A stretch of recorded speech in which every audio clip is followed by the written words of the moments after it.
Shalom semuanya, tips hari ini adalah susah tidur. Susah tidur itu ternyata sudah menjadi problem banyak orang ya di negeri ini. Kalau susah tidurnya karena besok mau jalan-jalan, karena besok ulang tahun, kita mau dapat surprise apa ya? Tentunya kita menjadi happy. Tapi kalau susah tidur karena masih ada masalah yang belum selesai, karena ada hutang yang belum dibayar, karena pekerjaan yang sudah deadline tapi kita belum tahu besok bagaimana harus menyelesaikannya. Kemudian yang punya pacar juga WA, teleponnya nggak diangkat, ya pasti itu kan bikin sebel ya. Kemudian ibu-ibu, aduh uang bulanan saya udah mau habis nih, besok harus belanja apa ya, bingung karena uangnya mepet.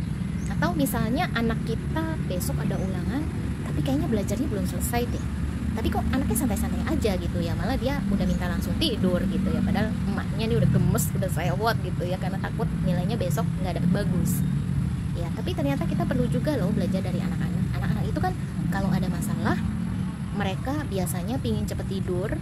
Nah sebelum tidur berdoa, dan pada saat berdoa mereka bilang, Tuhan, aku besok mau ulangan, aku maunya besok dapat nilainya bagus. Selamat malam ya Tuhan Yesus, aku mau tidur. Nah anak-anak kan sesimpel itu saja ya. Jadi mereka berpikir setelah berdoa, setelah tidur, besok masalahnya udah beres. Tapi ternyata kalau kita sudah dewasa, kita nggak bisa ya seperti itu, karena masalah itu kan harus diselesaikan. Masalah itu kan harus ada solusinya ya.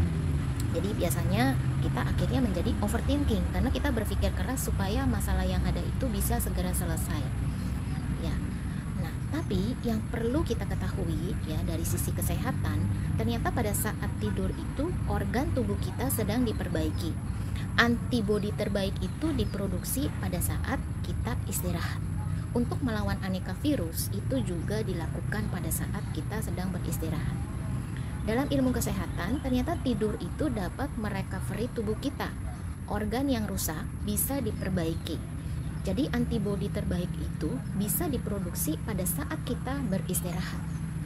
Ya, tapi hari ini kita mau bahas juga apa kata Alkitab, bagaimana caranya supaya kita bisa tidur nyenyak. Oh, ternyata ada juga ya tips yang dibagikan lewat firman Tuhan. Nah, firman Tuhannya di mana nih? Yuk kita baca di Filipi 4 ayat 6 sampai 7.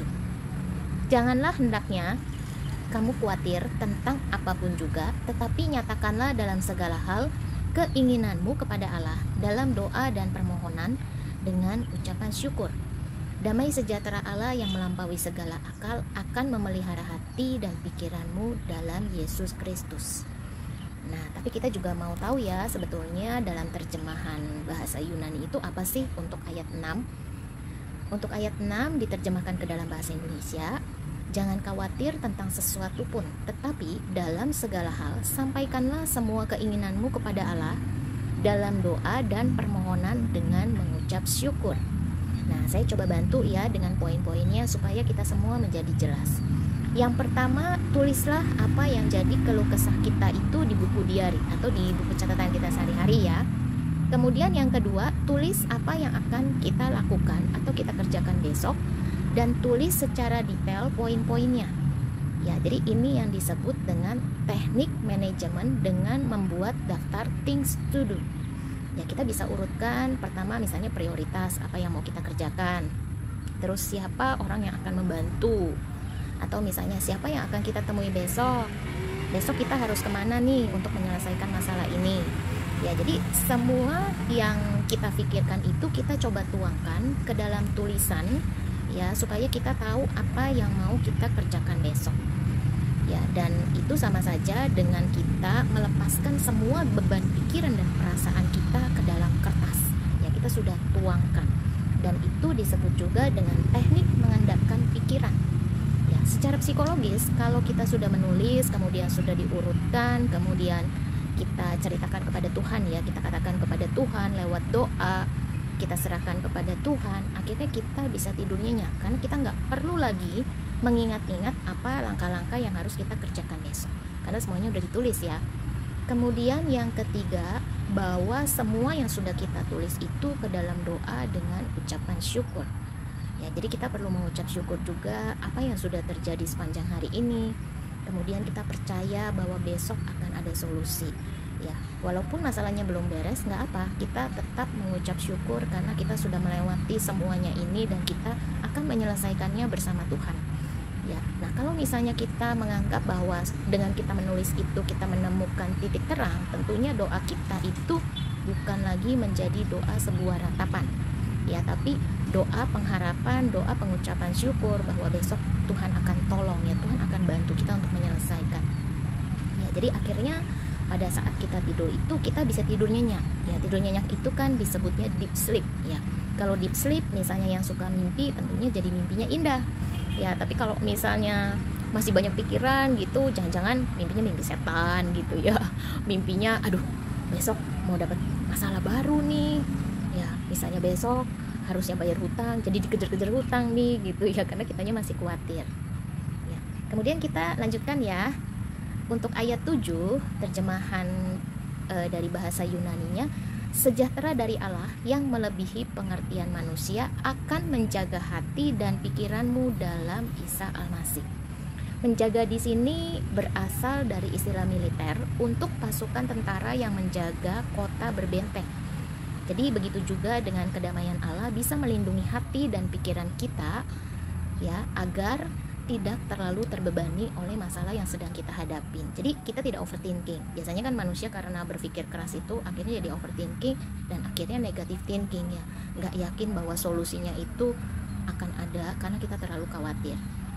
Ya, jadi dari 3 poin tadi, kemudian ditambah dengan ayat 7 bahwa kita percaya juga bahwa Tuhan yang akan menjaga kita, maka tentunya kita bisa istirahat, bisa tidur dengan nyenyak. Otak kita itu tidak sambil mikir ya pada saat tertidur, karena kita tahu bagaimana besok kita bisa menyelesaikan masalah yang ada. Jadi pada saat bangun tidur tentunya kita akan menjadi segar. Nggak ada lagi tuh yang namanya badannya masih linu, badannya masih capek, badannya masih sakit, atau kepalanya pusing, ya, karena ternyata kita sudah menyerahkan semuanya kepada Tuhan dan kita percaya bahwa Tuhan yang menjaga hati dan pikiran kita. Jadi kita tidak khawatir lagi, ya, karena sebetulnya khawatir atau cemas itu kan tidak menyelesaikan masalah, ya. Jadi kita tidak akan dapat solusi dari kekhawatiran kita itu, tapi justru menyebabkan imun kita itu menjadi drop.